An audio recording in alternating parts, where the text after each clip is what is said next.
speaking of high prices, between the high fuel prices and increased demand, summer travel is getting more and more expensive by the minute. And we just keep wanting to travel no matter what. Yes, but if you want to take a trip this season with your family, there are still ways to save. Travel expert Gabe Saglie is here with tips and deals to make your next vacation easier on your wallet. So Gabe, great to see you. That. Thanks for being here. Yeah, and you're right. Listen, I mean, I think for a lot of us, travel is maybe less a cost and an expense now than an investment, because we are seeing these prices go up, and yet demand hasn't really slowed all that much. So it looks like that pent-up demand is really riding us through the summer season. Well, okay, and this can be a good thing if you're having airlines competing for your business, but also at the same time, people are complaining about like the highest airfare they've ever seen. Listen, airfare went up in March, month over month, about 11%, about 19% in April. So we were projecting that we were going to see these month-to-month bumps in airfare pricing, but not to this degree.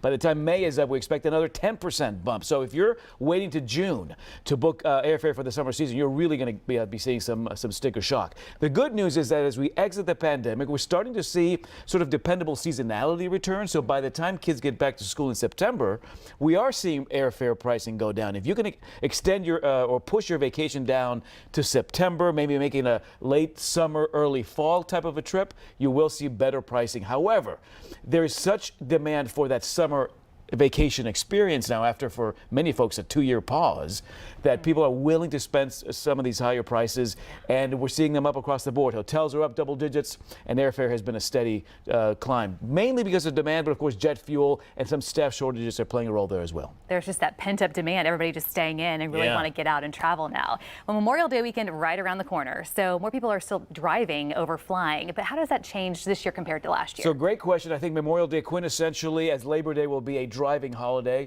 I think what we're seeing, we're not seeing any cancellations. We're seeing the rate of new bookings slow a little bit. So I think what will happen with Memorial Day weekend is that people might be second guessing just how far they're going to drive. Maybe that 8 to 10 drive they were thinking about is going to become a 3 to 5 hour drive. And maybe instead of staying 6 or 7 nights at their destination, they're going to be staying 4 or 5. So maybe we're shortening that trip. But are we going to get on the road? Yes. Are we going to complain about gas prices? Absolutely. But are we going to do it? Yeah. At the end of the day, I think people are going to gravitate toward that experience. Again, I think we're justifying it because we're seeing it more as an investment in something we haven't had access to in a couple of years over just a flat out cost. Yeah, people are itching to get out there. Okay, so Gabe, you have a number of examples. Really quick question before we get into them, though. You say that now is a good time if you've been saving up your air miles. Use them now. Why? Because, we've seen airfare pricing go up, but the required threshold for miles has not. It's the same. Is the same. So you can cash in. You can cash in. So if you're looking at a flight that is just too much for you, check your mileage account. Maybe it grew over the pandemic without you necessarily realizing it. You're using your credit cards, that mileage has gone up, and you might be able to tap some of those miles for at least a one-way or a round-trip ticket and save yourself some big money. Miles have zero value unless you use them. A lot of people sort of love to see that account kind of inflate over time. So true. But now might be the best time in many years to actually tap those miles. I did that for a Hawaii trip in December. I saved myself several $100 and used the same number of miles that would have been required for a much shorter flight, because again, we're not seeing that threshold go up the way that fares have gone up. And you mentioned Hawaii. Let's talk Hawaii. Always a popular destination, and there was some fare wars going on. Yes. So keep an eye on those airfare wars. Last week, United and Alaska went at it, and we saw some pretty like $99 fares to Hawaii out of California.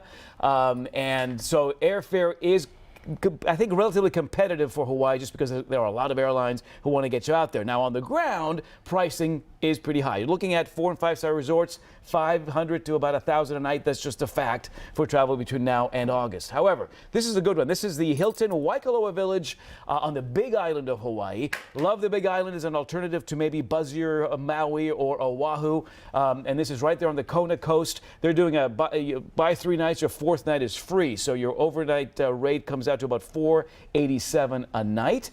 But this is great for families. They have a huge lagoon there where you can do some stand-up paddle boarding, some snorkeling, and of course that quintessential, Hawaiian sunset every night. A little Mai Tai or two in each hand. That is so beautiful. Another beach destination, the Bahamas. Yes, and listen, the Bahamas is an example of a Caribbean destination where there are a lot of flights are competing for your dollars. So you're bound to see better bang for the buck to the Bahamas, Jamaica, Dominican Republic, these more popular destinations than some more remote Caribbean destinations. This is the Warwick Paradise Island. If you go on TripAdvisor, this is the #2 best hotel on that island after the Ocean Club, which is a very fancy Four Seasons resort. So high marks for the Warwick, adults only. More high marks there, and the rate for 3 nights all-inclusive for a couple, $699 for travel September through December. Now, Total? Wow. Total.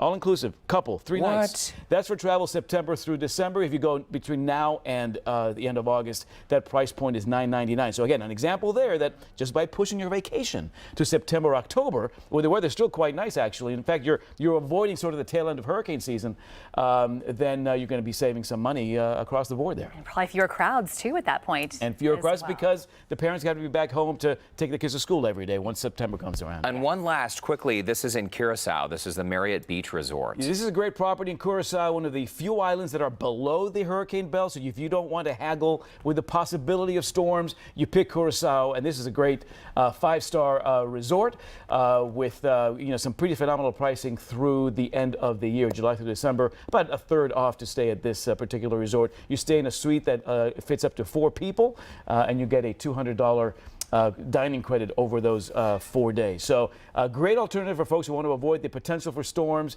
and head to a very sort of a Dutch influence Caribbean experience here in Curacao. Plus, it's kind of cool to say it. It is. Curacao. It rolls off the tongue. And I see that blue drink right there to match your Perfect. Curacao vacation. It's So natural, yes, yeah. it is a natural fit Gabe right there. Saglie, thanks so much for stopping by. Yes. I want to book all those vacations I know. now. Finding For a the link, in case you will want to do the same thing, you can access the deals by visiting our website. Look for that scene on Houston Life section, houstonlife.tv. You're looking for that link. Now, when we come back, it's